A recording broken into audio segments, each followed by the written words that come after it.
there's a lot that goes behind sales. You just can't go out and sell without understanding what it takes for that sale to be equitable.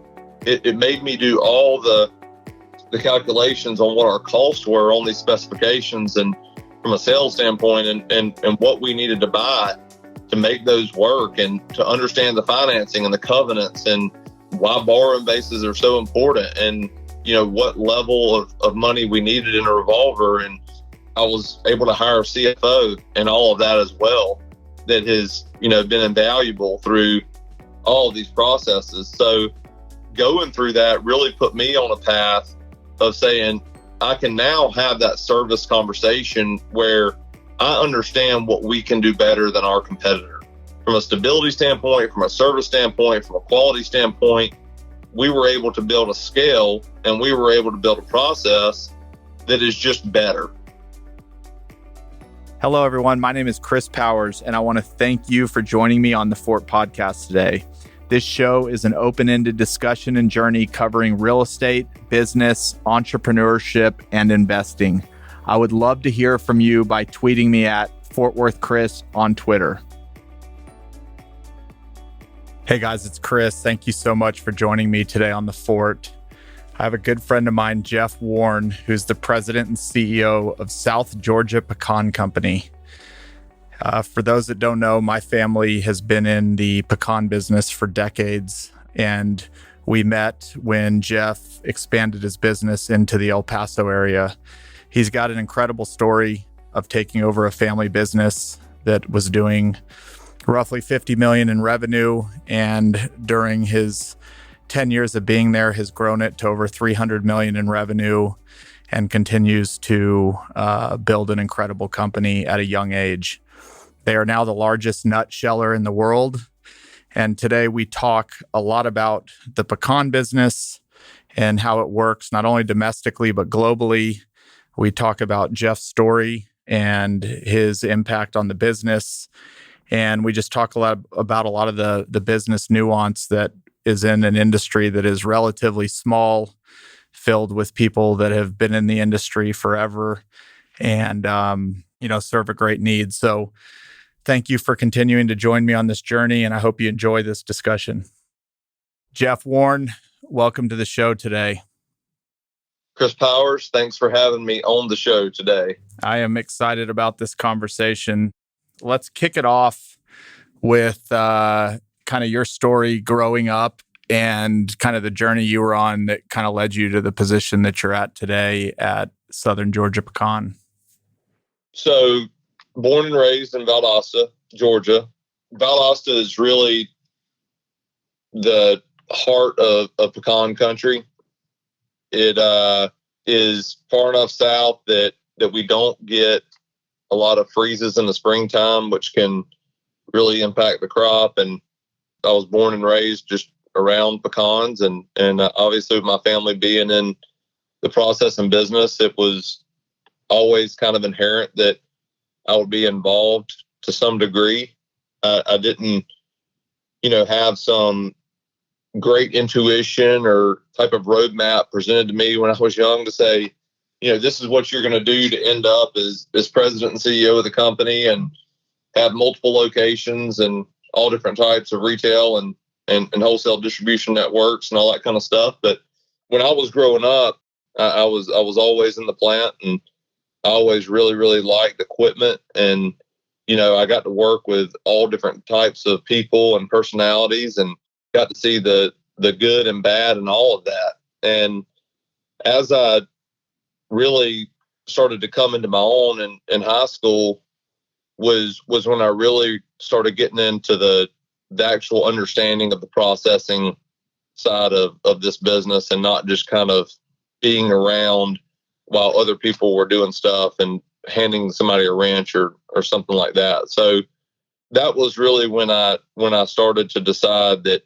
there might be something here for me to really do something with. And through high school was in a work release type program where, I'd get out of school at like lunchtime, junior year, and come to work, and senior year, get out at maybe like 9 o'clock even come to work. And it was just awesome, man. I mean, it was one of those things that, I was working with the guys in the plant, and I felt like I had their respect and they had mine. And candidly, it was one of those things where I didn't even feel like I needed to go to college.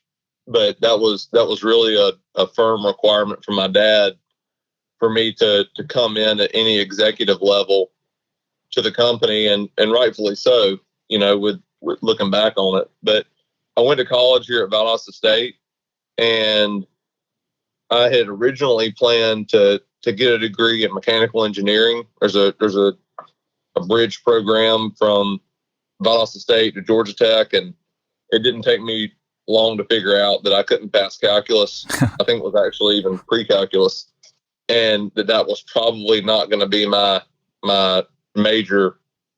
I changed, or at least I started taking some business classes, and really fell in love with that.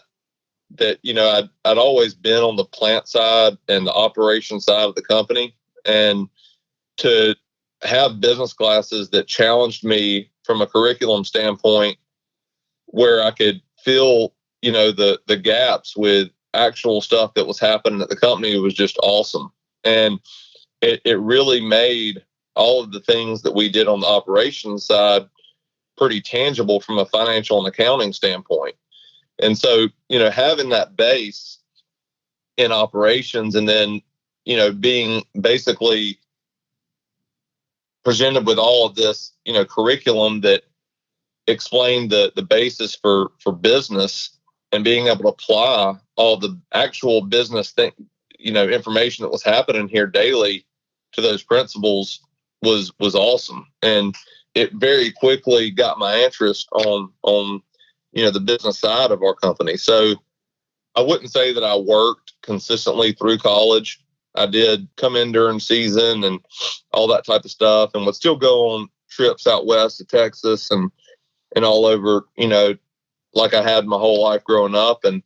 But when I graduated college, that was finally when I came into the company in sales and just worked my way through the company from there. But professionally, everything started with sales post graduating college. So paint a picture for me. And you talked about working in the plant. Paint a picture of me about what your family's business did when you were growing up, and then what the company looked like when you arrived. And then we'll kind of talk about what's changed since you got there. But what did the company do when you got there, and what did it look like as far as size and scale when you got there?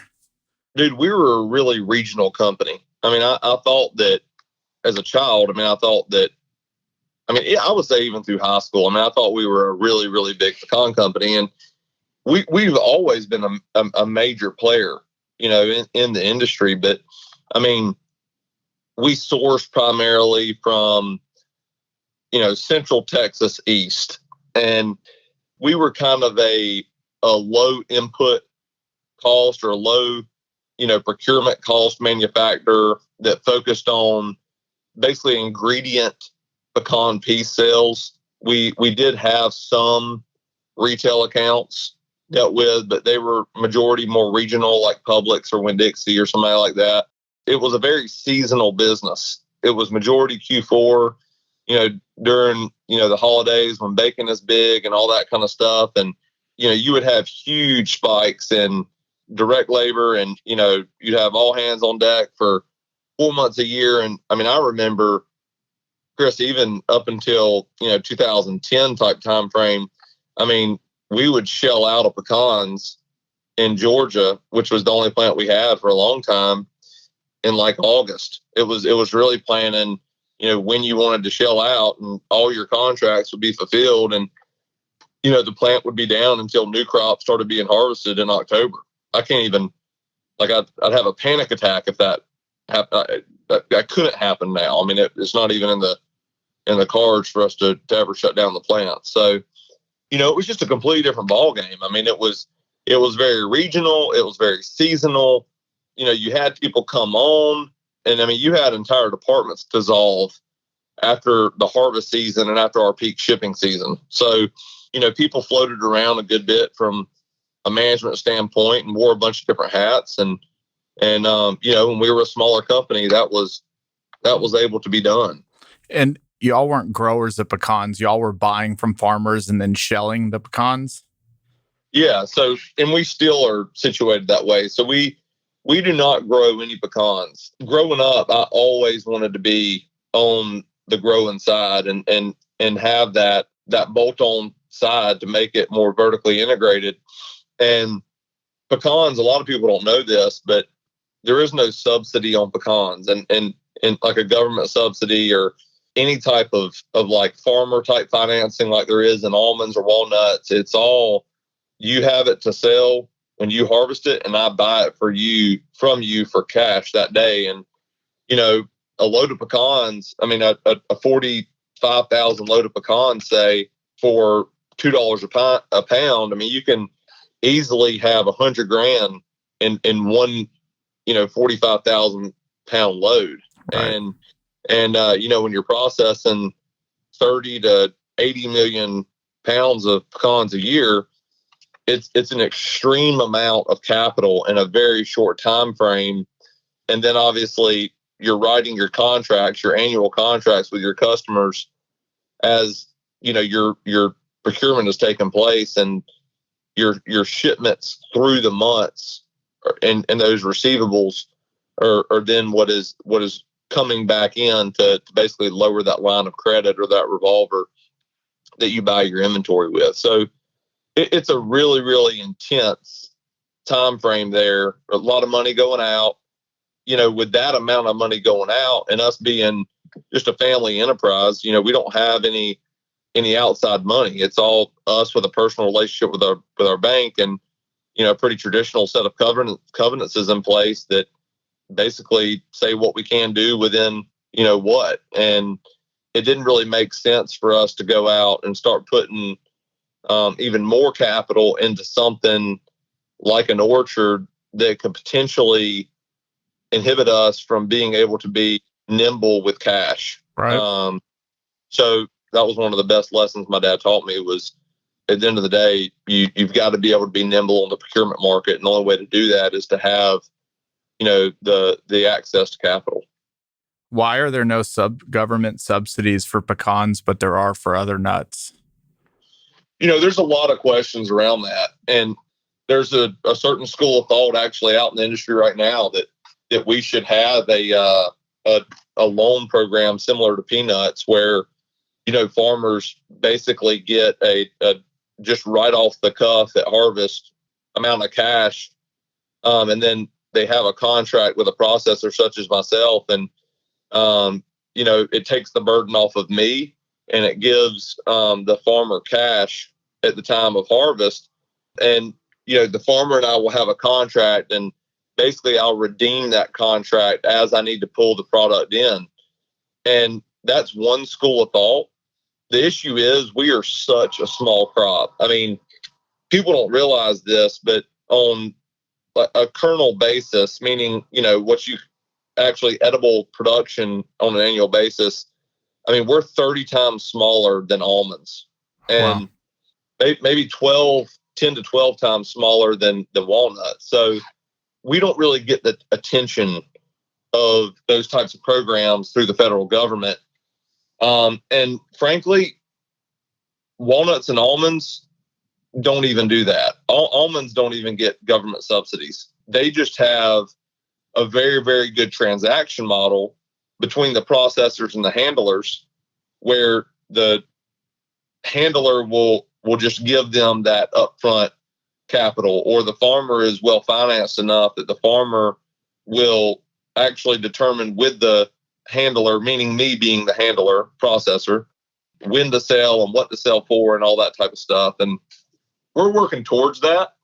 I would say we are working towards that as a company in the industry. We're probably doing more of that right now out west and in the east as of this year. I wouldn't even say there's another company doing it. So we're the only people doing it, and we're doing a lot of it. And our grower support base is really enjoying it, because if I'm going to sell a pound of pecans today, then I have to buy a pound of pecans today. And vice versa. If I'm going to buy it today, I have to sell it. So, if the farmer needs his money right then I have to sell it right then. And that doesn't give me an ability to be patient on the market to actually see, is the crop going to come in shorter? Is it going to be, larger? Do I need to market now? Do I need to, wait a little bit? And maybe I could make a more informed decision, not just because I have to pay cash for it today, but, ideally it's all on average. We sell through the year, we sell through the harvest, and that's responsible to both our customers as well as the farmers. And everybody walks away with a smile on their face. So we're going to get to the day you showed up, but since we're already talking about kind of how it works, I just want to continue on here for a little bit. So when do you make are your contracts with growers like a multi-year contract? Can you just walk me through the dynamics of like how a contract is set up, how long they last, what happens if the crop comes in short? Like, what do the contracts spell out, and how do they work? Well, in our industry right now, the contracts are pretty fluid because we really want to be respectful to the farmer and really have them not be intimidated by it. These contracts in like peanut shelling, for instance, they have a good bit of teeth to them. And what I mean by teeth is, at the end of the day, if a farmer just decided they had a smaller crop that year and the price was going through the roof on the China in-shell market, for instance, okay? Mm-hmm. And they said, this year we don't want to deliver our pounds to the plant because we can get a larger, price per pound for going to the China in-shell market than we can shipping this product to you and you turning it into a kernel and selling it to Sam's Club, for instance. Right. At the end of the day, that's a pound of pecans that I had been depending on coming to that plant to market, to be able to, use for my overhead and my supply and everything else that I'm carrying year in and year out. And we're just not there yet in the industry. I feel like if I was to start going out with that type of verbiage to the industry, that it would probably be a little intimidating to the group of grower base. And I'm not trying to push anybody away or make anybody feel like they are just, absolutely tied to it. Now, what I feel like will happen is over time, as people recognize the value that these things are bringing, the farmers themselves that have seen the benefit of this whole program will actually want the teeth on them, so that at the end of the day, the other farmers that are committing can't end up making a poor decision that would impact the ones that are already a part of it. So if I had 20 million pounds committed and 10 million pounds of that 20 million pounds just decided we don't want to go to that this year, well, it could really impact in a very short time frame the efficiency of the process, and frankly put us having to go out to the market to find raw material to fill those gaps and not allow me to do my job to the best of the ability, impacting that 10 million pound grower support that stayed with it. So, it's not just for me, it's for the responsibility of the others that are involved in it as well. But if I'm a farmer and you said committed 20 million pounds, am I signing, like, at what point am I signing on the dotted line that you are getting my 20 million pounds regardless of what happens in the China market? Like, when do you know that you've got, product that's secured, signed, sealed, deliver? Are these happening on kind of handshake agreements? Like, how far from the day they're going to deliver you pecans do you know that you're getting those pecans and you can be sure of it? Yeah, right now, there's some guys that have committed to me for 2 years, but I mean, it's all verbal agreements, right now. Oh, really? Yeah. I mean, it's a really small industry. And I mean, the majority of these farmers have known me or my family my entire life. Mm-hmm. And I know their kids now, and it's just a very tight bond there, and a lot of trust is shared. And you're not going to do it if you're a grower or you're a sheller. You're not going to do something bad 2 years in a row. I mean, if you're a sheller and you don't treat somebody well, you're not going to have a good experience the next year from a grower support standpoint. And if you're a grower and you don't treat a sheller well, there's risk in that as well, at not getting attention or the attention that you want from the shelling industry. So it'd be one thing if it was a giant industry, and I think we will get more formal over time, but just as it sits right now, where we're trying to get this program going, it's a lot more on a handshake. What's considered pecan season? What months?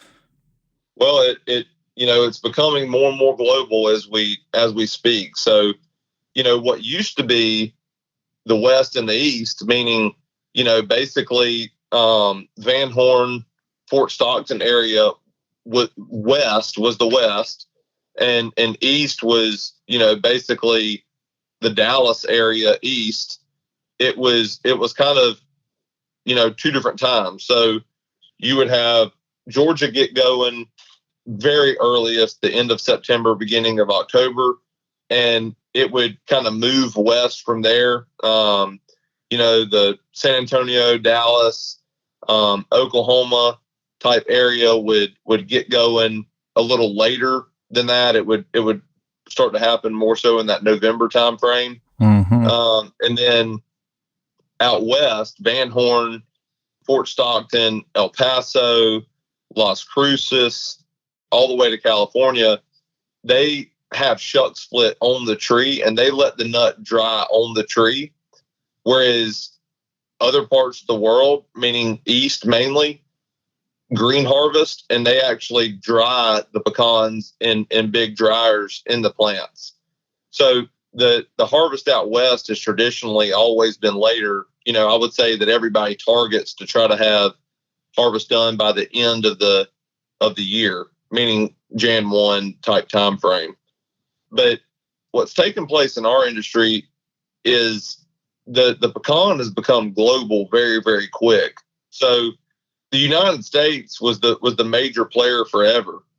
Mexico always had, pecans and had a good pecan crop. But as of lately, the Mexican pecan crop has actually gotten larger than the United States pecan crop.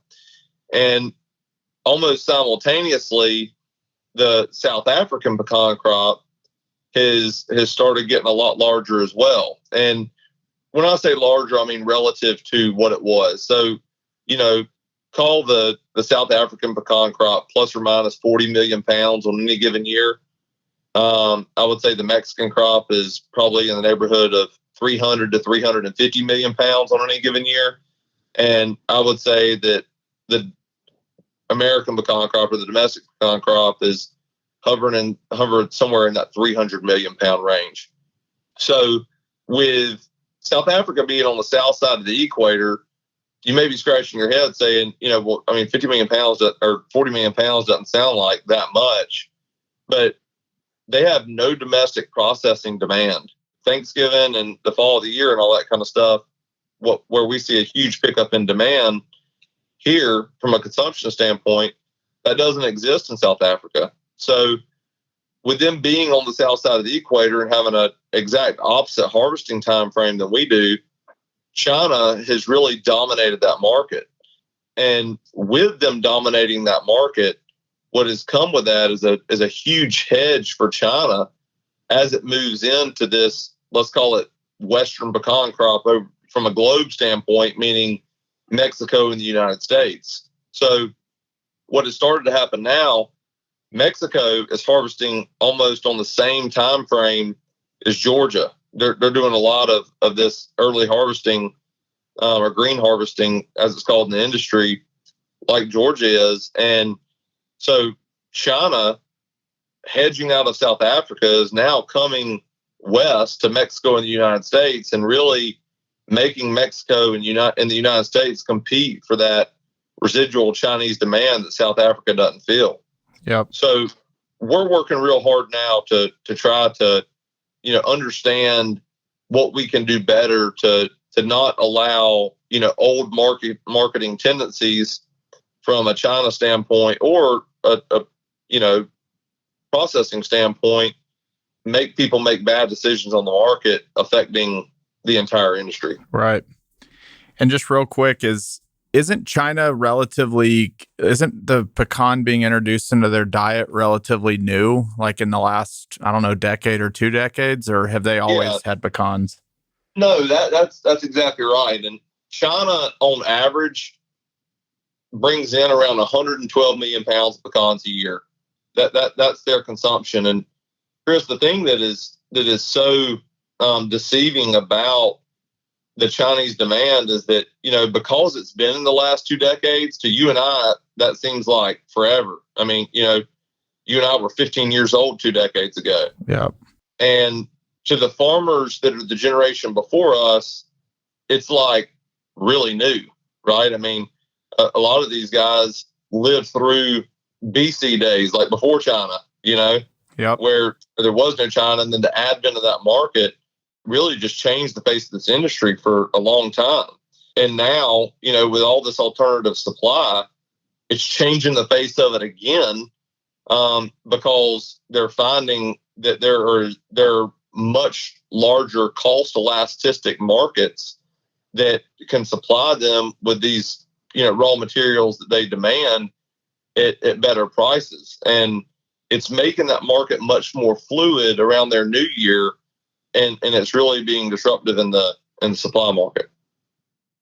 So the day that you pick up a pound of pecans or 1,000,000 pounds of pecans, what happens at your business from the day you pick them up to the day they kind of hit the retail market? How does shelling work? Obviously, y'all are cracking the nuts and getting ready, but I have a few questions just on what it looks like when the pecans are in your hands before they go out to your final customer. Yeah, so the first thing we do is we bring the pecans in and we basically run a quality test on those pecans so we can settle with the farmer.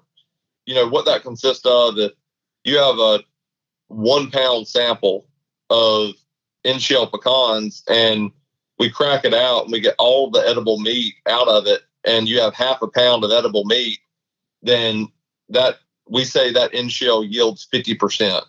Okay, so half a pound of edible compared to 1 pound of in-shell means you have 50% that you can use, 50% you can't use. Does that make sense? Yep. So we transact on a what we call a per point basis. Very, very similar to how you talk about the market being up or down 500 points or whatever. We call, let's just use $3 per point. Okay, so $3 per point means that we're paying $3 for that half a pound that's inside that 1 pound of in-shell. So in reality, we're paying $1.50 per pound for the in-shell, but because it yields 50%, we're actually paying $3 per point, okay, for the yield percent. Does that make sense? Yep. And how do you measure quality? The amount of meat in there, or the how ripe it is, or how it tastes? It all has to do with there's a couple of different scales. There's number 1 meat, number 2 meat. Really, that's a couple of industry terms like fancy and choice. Mm-hmm.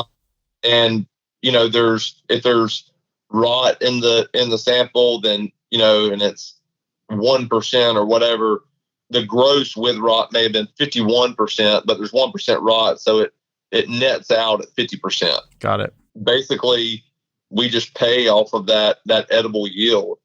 So right now, if it's a cash type grower, then we're selling in cash and just a couple of days. And then if it's a contract grower, then all that just goes into the system. And we try to obviously market a healthy percentage of that as we get through the new year, and we're trying to get in that 85 to 90, maybe 75 at the very low end percent covered, depending on what's going on in the market for that grower base, so that they're not taking too much risk, but then our customers aren't taking too much risk either. Our customers need to be able to, if there's a decline in the market, they need to be able to react to that and stay competitive from a retail standpoint.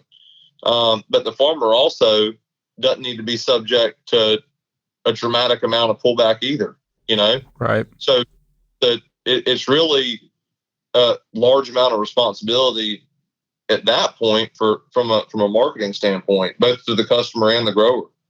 But from there, the pecans go into cold storage. We have plastic bins in the east that hold 1,000 pounds each. That there'll be millions and millions of pounds of these in our cold storage, and we hold the pecans at a freezing temperature for the duration until we're pulling those out to be processed. So they're held in the freezers. They're pulled out to be tempered, to get them up to room temperature or ambient temperature, and they're fed into our plant from there. And the pecans are basically sized and go into a pasteurization system where you basically have a demising wall where one side is raw, where the pecans are going into the pasteurization system, and the pecans come out of that pasteurization system and go through the wall, and the other side of the wall is ready to eat. So that's where all of the cracking and the really finishing type processing takes place, along with any type of retail packaging or bulk packaging or oil roasting for ice cream, or a roasted and salted nut mix, or butter, or whatever we're doing that is value added. So at that point, we really don't want to hold finished goods inventory for more than a month. I mean, we want to be turning that inventory over quick. So how long it sits in cold storage for? What, like a week or a month? Or well, on the raw material side, on the in-shell side, the product would at the longest sit in there for a year. Wow. So in the shell, yeah, the product will sit for a year. So remember, when we write these annual contracts with these large customers, they're shipping over the course of a 12-month period. So we're first in, first out on inventory, and we live and die by what we sold, and us having the raw material to cover those sales at a price that is obviously equitable through the entire year. So we have to be able to hold that inventory for the entire year as well. On the shelling side, once it's in the plant, how much of that is done by machines, and how much of it is done, like, what do humans do? Is it all now machines, or is there a combination of both? There's definitely a combination of both now. I would say that I don't care if you're in pecan shelling or making widgets in today's environment in the United States, that it's probably increasingly more mechanical and automated. Yep. But it's a combination of both right now. And then a question on what sets the market. Is it the demand that year, or is it the actual supply that year? If it was a bad year or bad crop, like why does the market fluctuate so much? It's a combination of all of that. So it's demand, it's the size of the crop, it's the amount of carryover or residual supply from the previous year that could possibly come over. But part of it also is buyer sentiment. I mean, if a buyer can get one handler to fold to a price that may be below the market, and that gets out, that price was offered that day, then it could start a trend around that. And I don't think that's really healthy. I think that can artificially set the market for a really small time frame, and can actually end up hurting the customer base, because it gets people thinking that they can buy at those levels, but then the supply is not there to buy that level, and it can pop beyond that. It can, maybe the market is $4.90 today, but somebody's pressing for $4.70, and at the end of the day, they get somebody to cover a load at $4.70, and they keep on trying to bid at that $4.70 level, but the market's steadily moving up, and they're just not able to participate in the average moving up, and before they know it, the market is 10 or 15 cents beyond where it was, and they have been trying to buy at this artificially low level. Yep.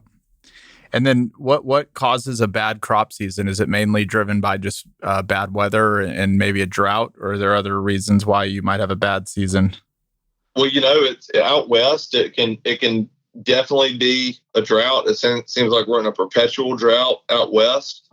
But the snowpack up in Colorado is what feeds the entire Elephant Butte water district. And then in the east, hurricanes, too much water. It's the complete inverse. In the East, can get the same rain in 3 days that you guys get in a year out West, and so it's just having, too much rain and wind at the same time really is the recipe for disaster over here. On the finished product, you mentioned all the different, it goes to Sam's Club. You might be making ice cream. Are y'all blending it all and making the product in-house and then shipping it based on the requirements of your customer? Or are you just delivering, pecans to them and then they're putting it all together and doing it on their end? In 99.9% of our applications, we are meeting a specification that they need to be able to make whatever product they are making in their facility.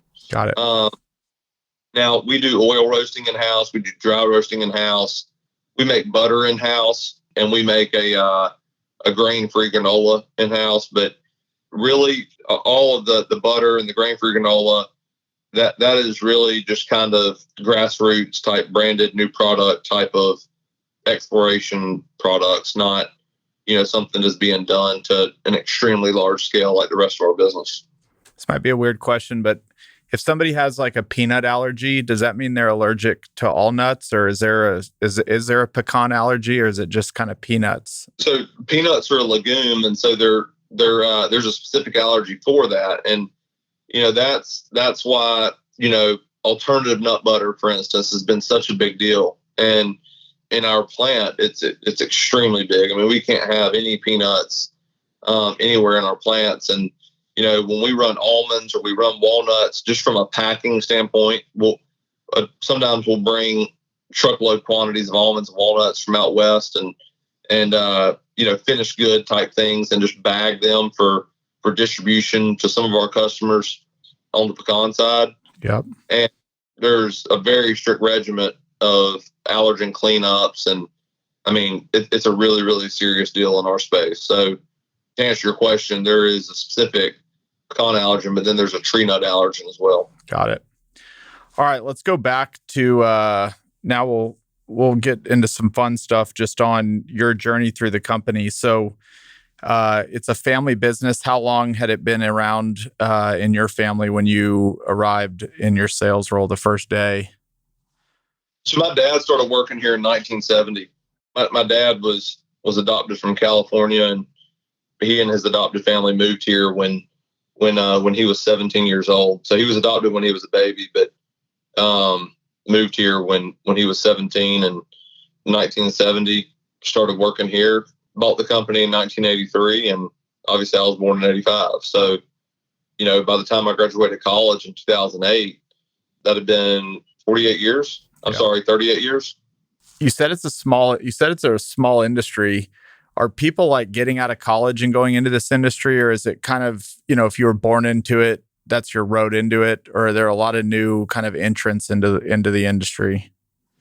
In the last 10 years, I would say there's been a lot of more institutional type money. ADM, a subsidiary of them called Golden Peanut and Tree Nut, have gotten in, and there's been some private equity starting to get in. But Chris, the majority of people that are in this business have been in it for a long time.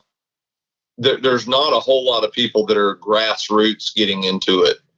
It's an intense business, man. I mean, there's no real roadmap to success.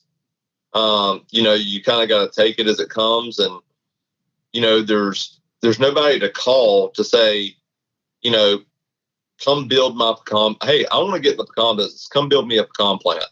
I want it to do this amount of pounds, and that just doesn't exist. So, there's not a large barrier to entry because people are resistant to allowing people in. There's just a large barrier to entry because there's a lot of unknowns. Right. All right. So you show up in sales, and I'm looking at my notes. The company was doing roughly, call it 50 million a year in revenue. Yeah. Since you've been there, you've obviously risen to your current role, and y'all are doing 300 million plus a year now. And I know you've had a huge part of that. So let's just kind of start on that journey. So you show up in sales. what were kind of the big leaps you took and the changes that you made in the business. And then I want to talk a little bit about family dynamics as well along the way. Sure. So obviously it was a great recession in 2008.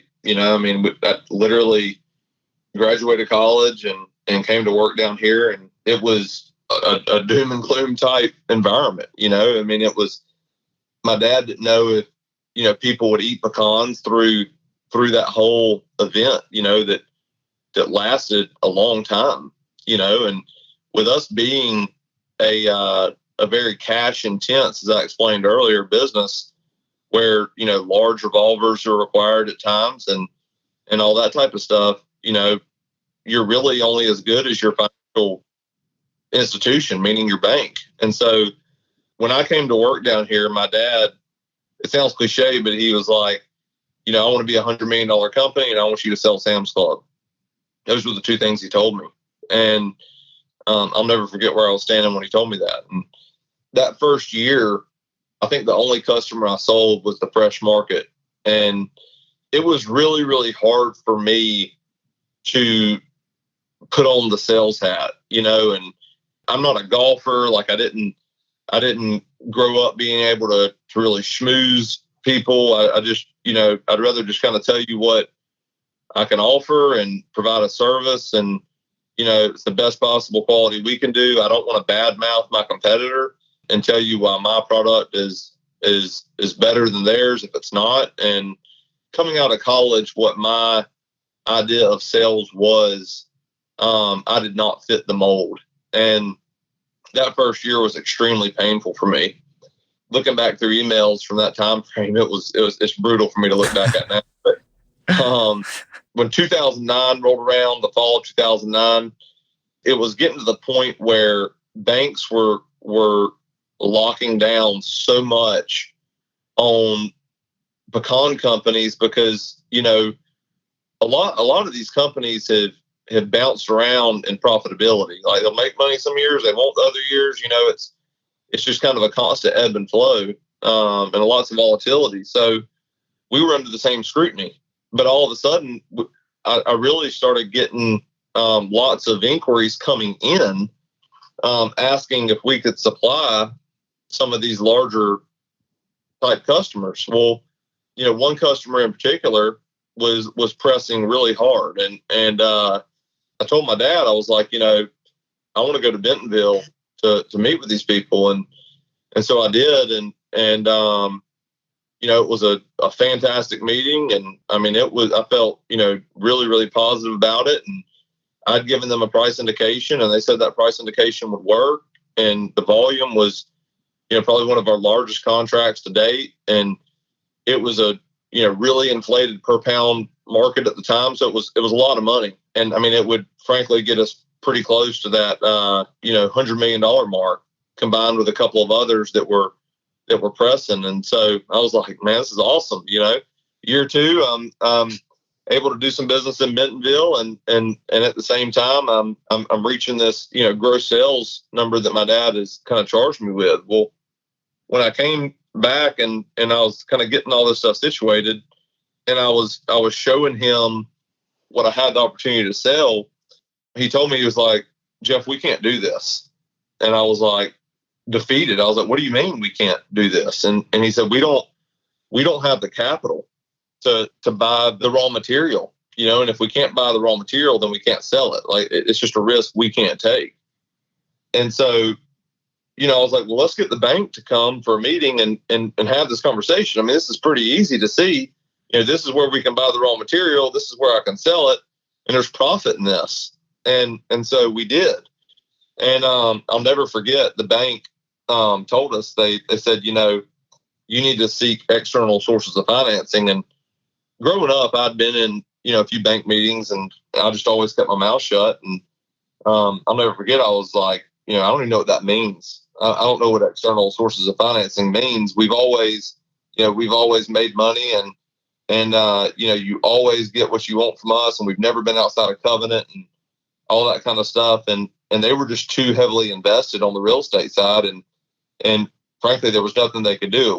Didn't have anything to do with us. It was that they were just too heavily leveraged on on the real estate side. So growing up, my brother-in-law had always taken me to these Georgia Agribusiness Council meetings.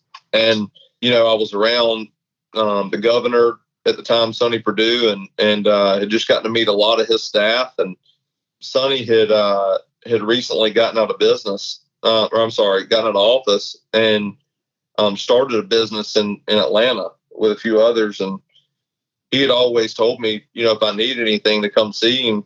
So I called him and drove up to Atlanta and, basically explained this entire scenario to him and, asked him if he could help me.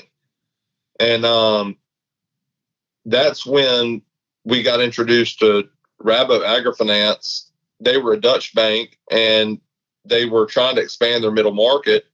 And we fell into that category. And, within a few weeks, we had the entire financing facility in place that we needed. We're able to write all those contracts, buy all the raw material. And I mean, frankly, it was like a rocket ship from there until now. I mean, it's just, we have really, really grown, but at a really, really fast rate. And, the biggest thing that did for me was it made me see that sales, there's a lot that goes behind sales. You just can't go out and sell without understanding what it takes for that sale to be equitable, and so it made me do all the calculations on what our costs were on these specifications and from a sales standpoint and what we needed to buy to make those work and to understand the financing and the covenants and why borrowing bases are so important and, what level of money we needed in a revolver. And I was able to hire a CFO and all of that as well that has, been invaluable through all of these processes. So going through that really put me on a path of saying, okay, I can now have that service conversation where I understand what we can do better than our competitor, and from a stability standpoint, from a service standpoint, from a quality standpoint, we were able to build a scale and we were able to build a process that is just better. It's better quality, it's better value. And when you add all those things, but I built the right team around me during all of that I was really trying to keep that from happening. We were growing at such a fast rate that we were having to use a ton of contract manufacturing to basically keep up with the demand. So it had gotten to the point where we were contract manufacturing as much as we were manufacturing. And that was just a place that I did not feel comfortable. And that's when I moved out west and met with your uncle and built that plant and started out the first year selling 12 million pounds and then 25 million pounds. And then last year, 50 million pounds, and well, you sped through that a little bit. So you decided to go to El Paso and build a plant there, which, didn't think could be done, or it wasn't easy to make that decision happen, but you did it anyway. Right. Yeah. I mean, it was really, really difficult from a family standpoint and rightfully so, dude. I mean, looking back on it, I mean, I was sitting here telling my dad that, I wanted to move to El Paso, Texas and invest about, $5 or $6 million of my family's money and buy 12 million pounds of pecans. That's another, call it 30 million bucks that year right there. And, I'm going to buy all of the pecans ahead of time before the plant's ever even done. Okay. Mm-hmm. And I'm asking you to trust me that I'm going to pull this off. Your uncle, frankly, laughed at me the first time he's like, you're not going to get 12 million pounds in this. That's impossible. But, I convinced him to, I think, sell me probably every pecan he bought that year. We went through a lot of long days with finding the right people and all that kind of stuff to run that operation. But, what I learned through all of that is that, creating the right culture and being dedicated to that, no matter what, is way easier than changing an existing culture, and I was able to do that. And man, it's just been a beautiful thing, and once that, job of mine was done, out there, and we found out Cassie was pregnant with twins. And it was time for me to come home. By that time I was hanging out with your sister and brother-in-law and mountain biking and hunting more than I was doing anything. And I think that was God's way of giving me a little vacation before the twins came, and it was time to come back to Georgia and change a 100-year culture, and revamp everything here. But it was just an unbelievable journey. I can't, thinking back on that, all the good times and all the people I met and all that, I wouldn't change it for anything. So when did you become the president and CEO? Like when did the baton get passed?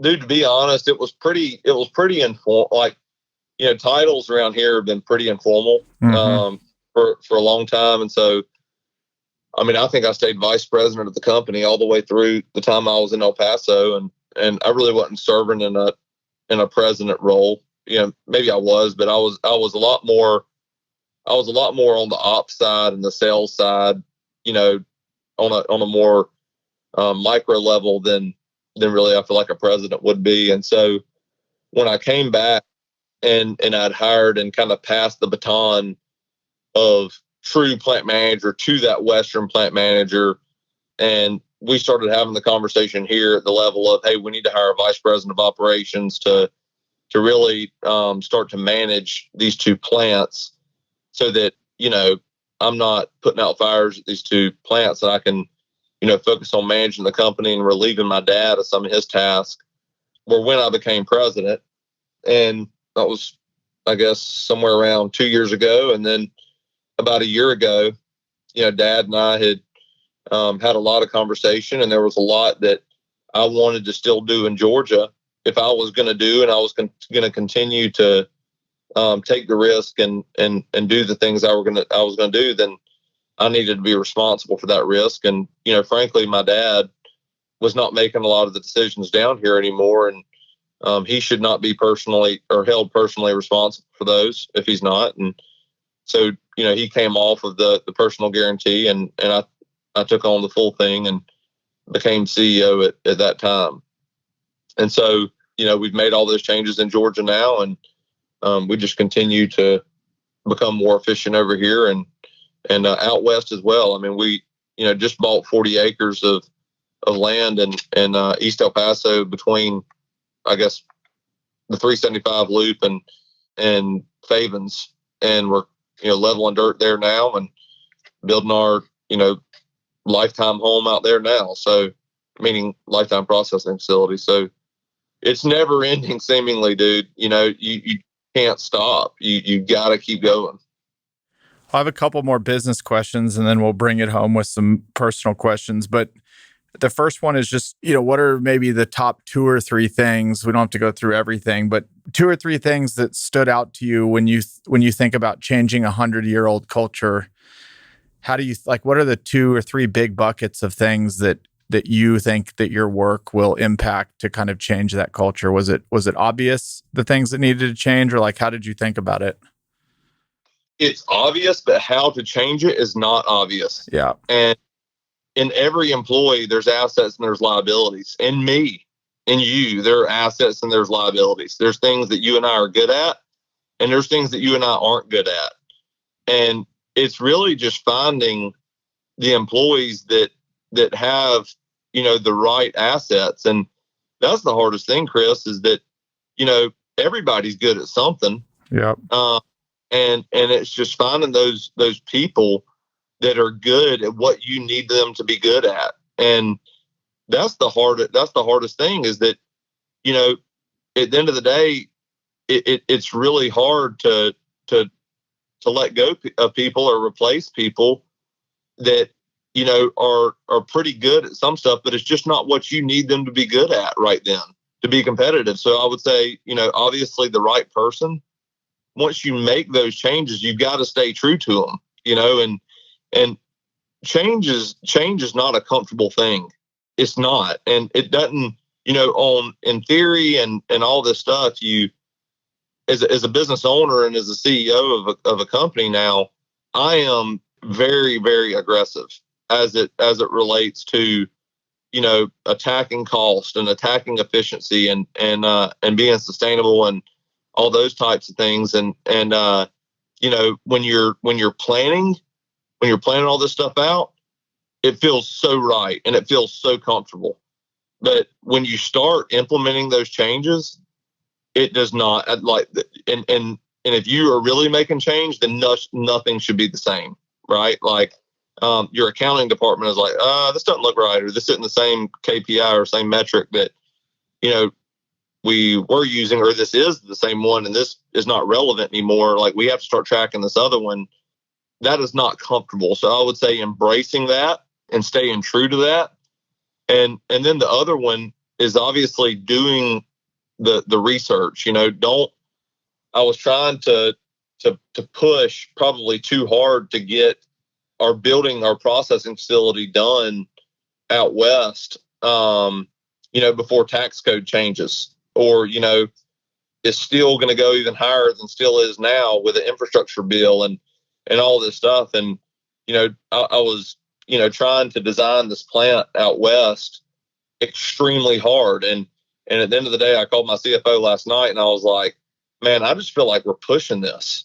I just feel like we're pushing it. So, being patient and acknowledging your instincts and weighing on your management team and giving them the freedom to speak truly or speak honestly with you, but doing something with that, not just asking and then doing what you want to do, but actually embracing what your team tells you to do and making changes based off of that. So, do the research, be patient, find the right assets and the right people for what you need them to do, and embracing the change as you go through it. Do you have an end goal? Where are you taking this? Or do you even know? You're just enjoying the ride right now? Being the second generation in this business, it's always, one of those things that that I think about my sons, coming into the business, or one of them, or, whatever. But I mean, I would love to see that happen. And I would love to, build something here that is better. I'm not saying my dad did it wrong, but, whoever had it before him, I think he probably tried to make it better than what it was. And I'm trying to make it better than what it was. And they'll try to make it better than what I made it, and that's what I would obviously like to see is a third generation. But, you and I talked about this the other day. It's when you have a family, I mean, I have, sisters that are shareholders and a dad that is a shareholder.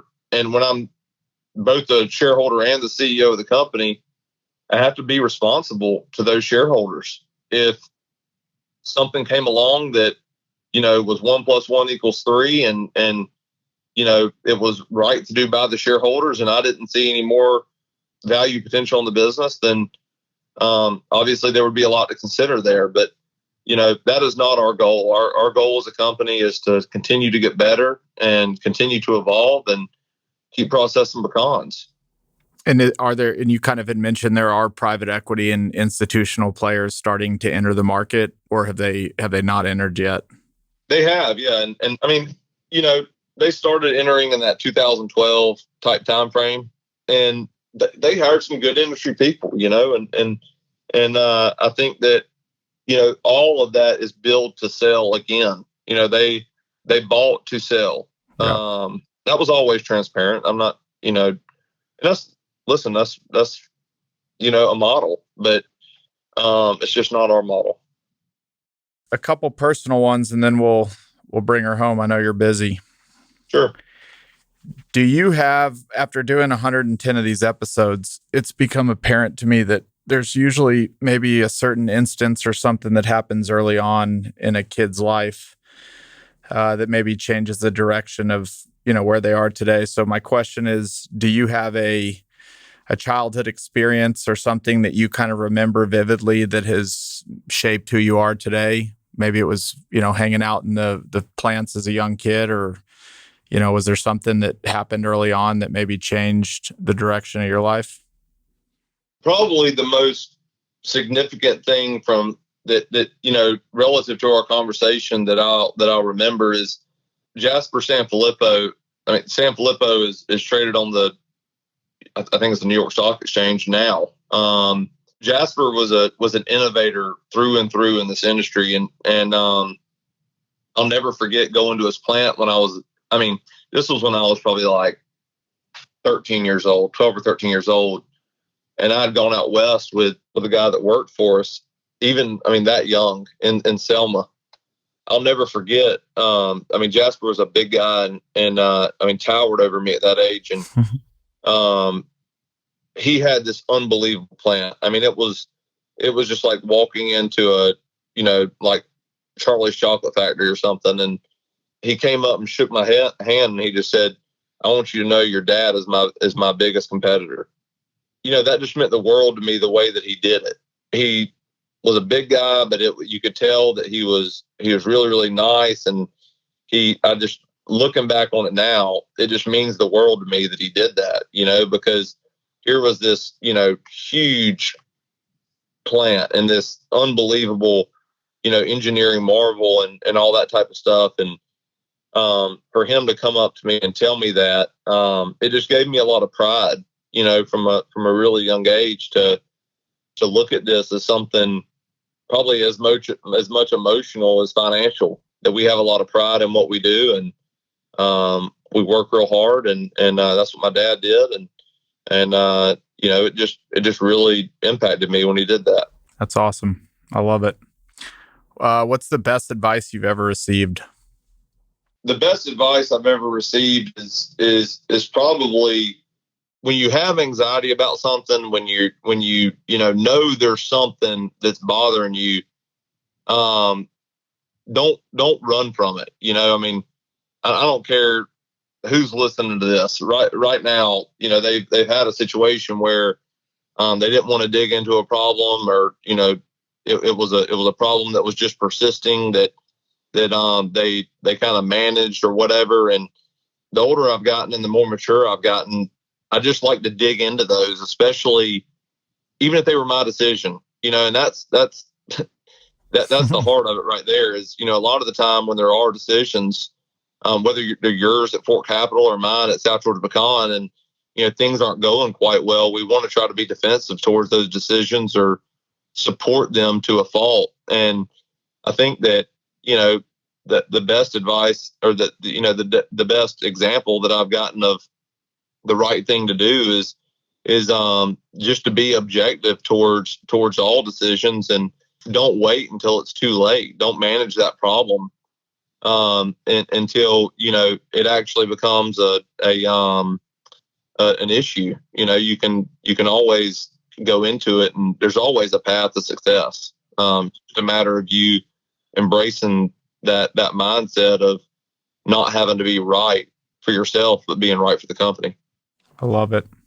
All right, one more. Yep. If you owned a billboard on the busiest highway in the country and you could put anything on that billboard for the world to see as they pass by every day, what would you have them put on? What would you put on it? Eat more pecans. I love it. All right, man. This has been awesome. Your story's badass, and yeah, I appreciate it, and to be able to go in here and talk about it from a micro standpoint, I feel like I'm kind of vomited at the mouth when you would ask me these questions. But it's there's a lot to say when the questions don't get asked often. So I appreciate you giving me your ear. Yeah, man. My family's been in the industry, as you know, for a long, long, long time. And I honestly can say I probably learned more listening to you today in this 1 hour than I have, in 34 years on this planet. So, well, and honestly, Chris, and I don't mean just to keep going on, but dude, your granddad, and your uncle, that story is unbelievable. Yep. And coming from where they came from, and I don't know all the intricacies of the story, but I've heard it enough from 40,000 feet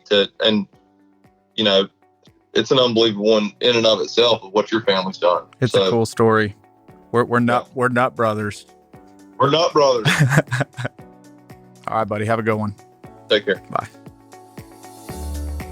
Hey everyone, it's Chris here again. Thank you so much for joining me on this journey. If you enjoyed the show, please subscribe to us on Apple Podcasts, leave a 5-star rating, or write a quick review. Thanks again, and I'll see you on the next episode. Chris Powers is the founder and CEO of Fort Capital LP. All opinions from Chris and guests of the Fort Podcast are solely their own and do not reflect the opinions of Fort Capital LP. This podcast is for informational purposes only and should not be relied upon for real estate or investment decisions.